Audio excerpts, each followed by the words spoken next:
నమస్తే, welcome to NH TV. జై భారత్.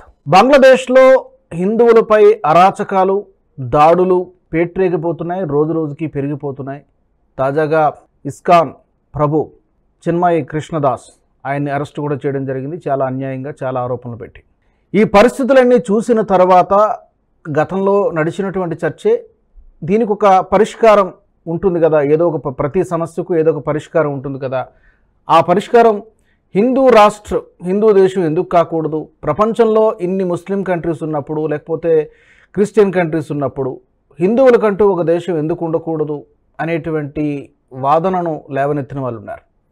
ఇది సాధ్యాలేంటి, ఆచరణ సాధ్యమేనా, అలాంటి అవకాశం ఉందా అనేటువంటి విషయాన్ని గురించి మనతో మాట్లాడడానికి సీనియర్ జర్నలిస్ట్, రచయిత, అలాగే రాజకీయ విశ్లేషకులు రాకా సుధాకర్ గారు నాకు అందుబాటులో ఉన్నారు.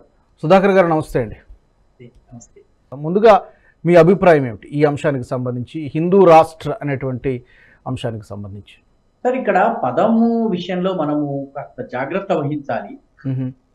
హిందువులకి బంగ్లాదేశ్లో ఒక హోమ్ల్యాండ్ కావాలన్నటువంటి, స్వభూమి కావాలన్నటువంటి ఒక నినాదము బంగ్లాదేశ్ ఫార్మ్ అయినప్పటి నుంచి ఉంది, తూర్పు పాకిస్తాన్ గా అది ఏర్పడ్డప్పటి నుంచి ఉంది.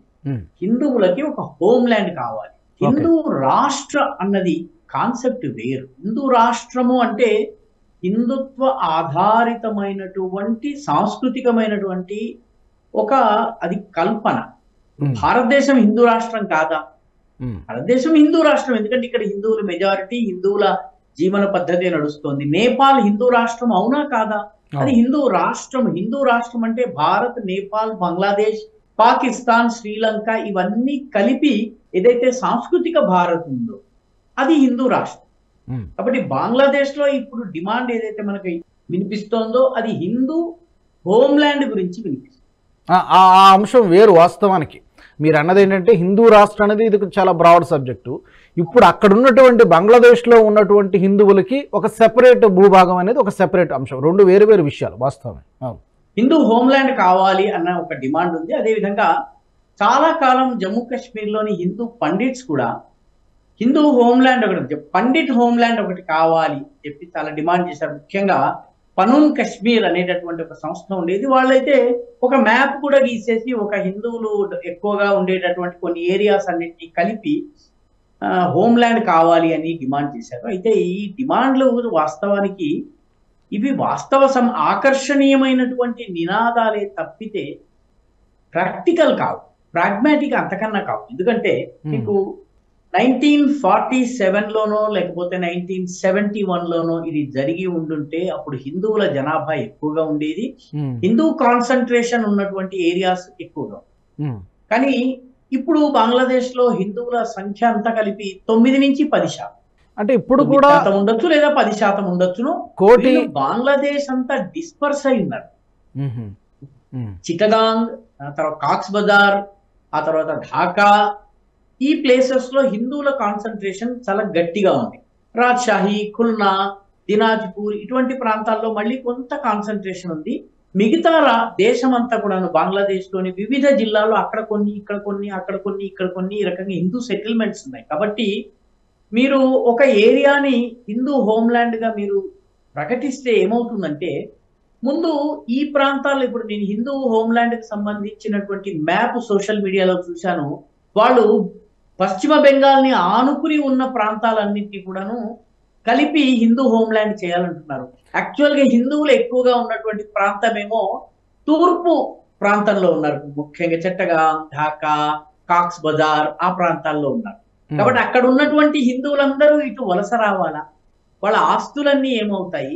ఇక్కడ ఉన్నటువంటి ముస్లింలు వీళ్ళ ఆస్తులు ఏమవుతాయి? ఇక్కడ జనాభా వీళ్ళది ఇప్పటికే మెజారిటీలో ఉన్నటువంటి బంగ్లాదేశీ ముస్లింలు ఎవరైతే ఉన్నారో ముస్లిం పాపులేషన్ షిఫ్ట్ కావాలా? ముస్లిం పాపులేషన్ షిఫ్ట్ కాకుండా హిందువులు అందరూ ఇక్కడికి వచ్చినట్టయితే వీళ్ళకి ల్యాండ్ ఫర్ ల్యాండ్, అక్కడ 10 ఎకరాలు పోగొట్టుకున్న వాడికి ఇక్కడ 10 ఎకరాలు ఎలా వస్తుంది? ఇటువంటి అనేక ప్రాక్టికల్ ప్రశ్నలు ఉన్నాయి. ఇటువంటి స్లోగన్స్ ఇచ్చేవాళ్ళు చాలా మంది వాస్తవంగా అసలు టొపాగ్రఫీ తెలియదు, జాగ్రఫీ తెలియదు, డెమోగ్రఫీ తెలియదు. ఆకర్షణీయమైనటువంటి, మాకు హిందువులకు ఒక హోమ్ల్యాండ్ కావాలి అన్నటువంటి నినాదం ఆకర్షణీయం కాబట్టి ఇస్తున్నారు. దానికి సంబంధించిన సోషల్ మీడియా మ్యాప్లు చూస్తే వెస్ట్ బెంగాల్ ని ఆనుకున్న ప్రాంతాలన్నింటినీ కూడా వీళ్ళు హిందూ హోమ్ల్యాండ్ గా అంటున్నారు. బెంగాలీ హిందూ హోమ్ల్యాండ్. హిందువుల జనాభా ఎక్కువగా ఉన్నటువంటి ప్రాంతం అంతా కూడాను ఈస్ట్ లో. మీరు ఈస్ట్ లో ఇవ్వాలి అనుకున్నట్లయితే వెస్ట్ లో ఉన్నటువంటి హిందువుల సంగతి. కాబట్టి దేశమంతా వ్యాపించినటువంటి హిందువులకు ప్రభుత్వం తరఫున గ్యారంటీలు రావాలి, అక్కడ ఉన్నటువంటి రాజకీయ పార్టీల నుంచి గ్యారంటీలు రావాలి తప్పితే ఇటువంటి హోమ్ల్యాండ్ కల్పనలు వాస్తవానికి on paper they look very attractive. Practical గా వాటి వల్ల వచ్చేది లేదు, ఒరిగేది లేదు, జరిగేది లేదు. ఎందుకంటే హిందువు గనక ఫైట్ బ్యాక్ చేయగలిగితే, బంగ్లాదేశ్ లో ఉన్నటువంటి హిందువు ఫైట్ బ్యాక్ చేయగలిగితే 1000 మందిలో ఉన్నటువంటి 10 మంది కూడా ఫైట్ బ్యాక్ చేస్తారు. ఫైట్ బ్యాక్ చేసేటటువంటి స్వభావం లేనటువంటి వాడు 100 మంది ఉన్నా కూడాను అసురక్షిత భావము, అభద్రతా భావంలోనే కుట్టుమిట్టాడుతుంటాడు. కాబట్టి ఈ హోమ్ల్యాండ్ అంటే మీరు పాపులేషన్ ఎక్స్చేంజ్ ఎలా సాధ్యమవుతుంది, అక్కడ కోల్పోయిన ఆస్తులు ఇక్కడ ఎంతమందికి లభిస్తాయి, ఇటువంటి అనేక ప్రశ్నలు ఉన్నాయి. వీటికి జవాబులు లేవు. ఆకర్షణీయమైన స్లోగన్లే తప్ప ప్రాక్టికల్ గా ఏది సాధ్యం కాదు. నిజానికి 1998 to 2004, 2005 వరకు బంగ్లాదేశ్ లో ఉన్నటువంటి హిందువులు హిందూ హోమ్ల్యాండ్ కోసం సాయుధ పోరాటం చేశారు. ఏకంగా సాయుధ పోరాటమే చేశారు. వాళ్ళ నాయకుల పేర్లు నాకు తక్షణం గుర్తు రావడం లేదు. వాళ్ళు ఫిజికల్ గా ఆయుధాలు సేకరించుకుని వచ్చారు. బంగ్లాదేశ్ లో ఉన్నటువంటి బిఎన్పి ప్రభుత్వం అప్పుడు ఆరోపించింది వీళ్ళందరికీ ఇండియా ట్రైనింగ్ ఇస్తోంది, ఇండియాకి చెందిన రా ట్రైనింగ్ ఇస్తోందని చెప్పి అన్నారు. తరువాత కాలంలో ఢిల్లీలోనూ ప్రభుత్వం మారింది. ఆ తర్వాత బంగ్లాదేశ్ లోను బంగ్లాదేశ్ నేషనలిస్ట్ పార్టీ ప్రభుత్వం వచ్చిన తర్వాత ఆ సోకాల్డ్ సంస్థ ఏదైతే సాయుధ పోరాటం చేయడానికి ప్రయత్నించిందో దాన్ని అణిచివేశారు. దాని నాయకులందరినీ పట్టుకున్నారు, పూర్తిగా అణిచివేయడం జరిగింది. కాబట్టి ఇటువంటివన్నీ కూడాను ప్రాక్టికల్ వాస్తవ సమ్మతమైనటువంటి ఏరియాలు ప్రపోజల్స్ కావు అన్నది నా అభిప్రాయం. ఓకే, మీరు అన్న ఫైట్ బ్యాక్ అనేది ఇప్పుడు జరుగుతోందా? మీరు ఊహించినటువంటి విధంగానే జరుగుతోందా, లేకపోతే అణచివేత ఎక్కువ కనబడుతోందా ఇప్పుడు బంగ్లాదేశ్లో? సార్, మనం గమనించాల్సిన విషయం ఏంటంటే బహుశా మొట్టమొదటిసారి బంగ్లాదేశ్లో హిందువుల పైన జరుగుతున్నటువంటి దాడుల పైన గ్లోబలీ చర్చ జరుగుతుంది.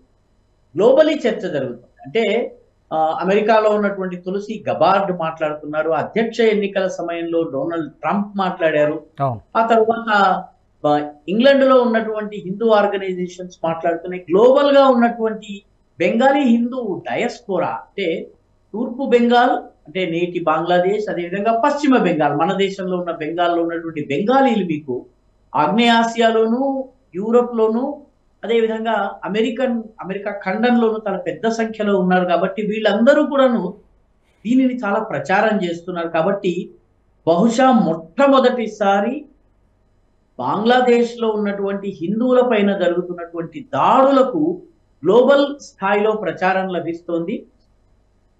ముఖ్యంగా చిన్మయ్ కృష్ణ దాస్ అరెస్ట్ తర్వాత ప్రపంచవ్యాప్తంగా ఉన్నటువంటి ఇస్కాన్ కూడా రంగంలోకి దిగడం జరిగింది. దీంతో గ్లోబల్ గా వాళ్ళకు ఉన్నటువంటి గుడ్ విల్ కానీ, వాళ్ళకు ఉన్నటువంటి నెట్వర్క్స్ కానీ ఇవన్నీ కూడా రంగంలోకి దిగడము. అంటే ఇస్కాన్ బంగ్లాదేశ్ ఆయనకి మాకు సంబంధం లేదు అని ఆత్మరక్షణలో భాగంగా చెప్పి ఉండవచ్చు గాక, కానీ గ్లోబల్ గా ఉన్నటువంటి ఇస్కాన్ ఆర్గనైజేషన్స్ అన్ని కూడా మాట్లాడుతున్నాయి. కాబట్టి for the first time Bengali హిందువుల పైన జరుగుతున్నటువంటి దాడుల డాక్యుమెంటేషన్ అవుతుంది, ఆ దాడుల గ్లోబల్ పబ్లిసిటీ లభిస్తుంది.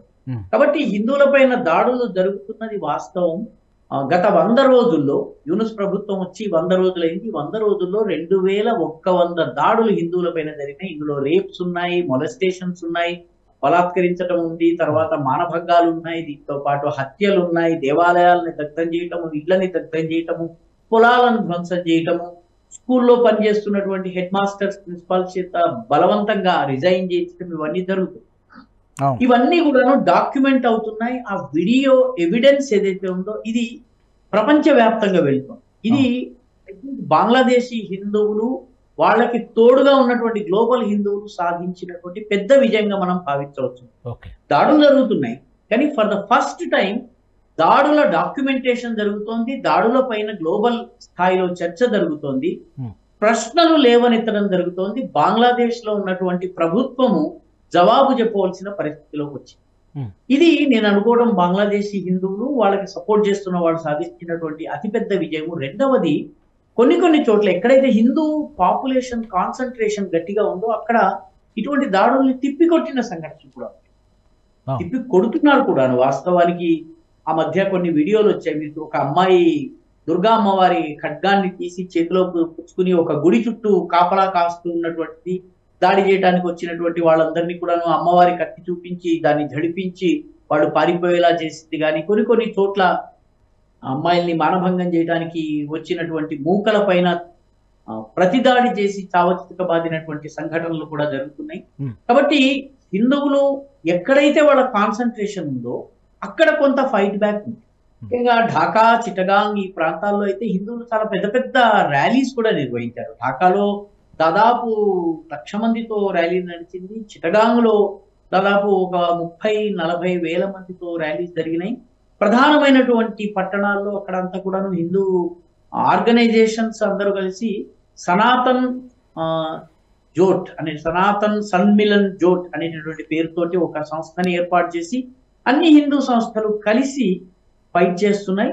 ఫైట్ అంటే ఫిజికల్ ఫైట్ అనే కాదు, ప్రచారం, రోడ్ల మీదకి ఎక్కడము, పత్రికల్లో వార్తలు ఇప్పించడము, కౌంటర్ చేయడము, తర్వాత హిందువుల్ని ఆర్గనైజ్ చేయడము, ఒక 100 మంది హైందవేతరులు ఉన్న చోట అభద్రతా భావంలో ఉన్నటువంటి ఆ 4-5 కుటుంబాలని సురక్షిత ప్రాంతాలకు తరలించడము, ఇటువంటి ఒక ఫైట్ బ్యాక్ నడుస్తోంది. అయితే బేసిక్ గా హిందూ సమాజము ఫైట్ బ్యాక్ చేయనంత వరకు, ఫైట్ బ్యాక్ అంటే నేను కేవలం ఫిజికల్ అనే అంటలేదు, ఐడియాలజికల్ గా కానీ, ఆర్గనైజేషనల్ గా కానీ, లేకపోతే పబ్లిసిటీ పరంగా కానివ్వండి, గ్లోబల్ అటెన్షన్ ని పొందే విషయంలో కానివ్వండి, ఫిజికల్ గా ఆత్మరక్షణ పరంగా కానీ, ఇవన్నీ రంగాల్లో తయారు కాకపోయినట్లయితే బంగ్లాదేశ్ లో ఉన్నటువంటి ఆ ఢాకా, కున్నా, రాజ్షాహి, తర్వాత మీకు ఈ చిట్టగాంగ్, కాక్స్ బజార్ ప్రాంతాల్లో ఉన్నటువంటి హిందూ ఏరియాస్ కూడా మీకు రక్షణ ఉండదు. కాబట్టి ఫైట్ బ్యాక్ ఎంతో కొంత నడుస్తుంది. బంగ్లాదేశ్లో జరుగుతున్నటువంటి పరిస్థితులు, పరిణామాలు రోజు రోజుకి తీవ్రమవుతున్నాయి. అయితే గతంలో ఎప్పుడూ లేనంతగా ప్రపంచవ్యాప్తంగా ఉన్నటువంటి హిందువుల దృష్టి బంగ్లాదేశ్ పైన పడింది. ఇది గతంలో ఎప్పుడు కూడా జరగలేదు. సో పోరాటం అయితే చేస్తున్నారు. సో అక్కడ ఉన్నటువంటి హిందువులకు న్యాయం జరగాలంటే చాలామంది అంటున్నట్టుగా ఈ హిందూ రాష్ట్రం లేకపోతే హిందూ హోమ్ ల్యాండ్ అనేటువంటిది ఈ డిమాండ్ ఎప్పటి నుంచో ఉన్నది యాక్చువల్గా. కానీ ప్రాక్టికల్గా అది సాధ్యం కాదు అని అభిప్రాయపడుతున్నారు సీనియర్ జర్నలిస్ట్ సుధాకర్ గారు. బట్ ఏదేమైనా కూడా వాళ్ళ హక్కుల్ని కాపాడాల్సినటువంటి అవసరం ఉంది. ఆ విషయంలో భారత్ చొరవ తీసుకోవాలి. అంతర్జాతీయంగా బంగ్లాదేశ్ పైన ఒత్తిడి తీసుకురావడమా, లేకపోతే ఆంక్షలు విధించేటట్టు చేయడమా, ఏం చేస్తే బాగుంటుంది అనేటువంటి విషయంలో భారత్ ఇప్పటికే కొంత ప్రయత్నం మొదలుపెట్టింది. ఆ దిశగా మరింత వేగంగా అడుగులు వేయాల్సినటువంటి అవసరం ఉంది. అక్కడ ఉన్నటువంటి హిందూ సోదరుల్ని, సోదరీమణుల్ని ఆదుకోవాల్సినటువంటి నైతిక బాధ్యత భారత్ పైన ఎంతైనా ఉంది. ఇది వాళ్ళ ప్రత్యేక చర్చ. Keep watching NHTV. ఈ వీడియో మీకు నచ్చినట్టయితే లైక్ చేయండి, 10 మందికి షేర్ చేయండి. అలాగే కామెంట్ల రూపంలో మీ అభిప్రాయాలను మాతో పంచుకోండి. Nationalist hub group of channels ను సబ్స్క్రైబ్ చేసుకుని తెలుగునాట జాతీయవాద జర్నలిజాన్ని ప్రోత్సహించండి. ఈ వీడియో కింద ఉన్న బెల్ ఐకాన్ పై క్లిక్ చేయడం మర్చిపోవద్దు.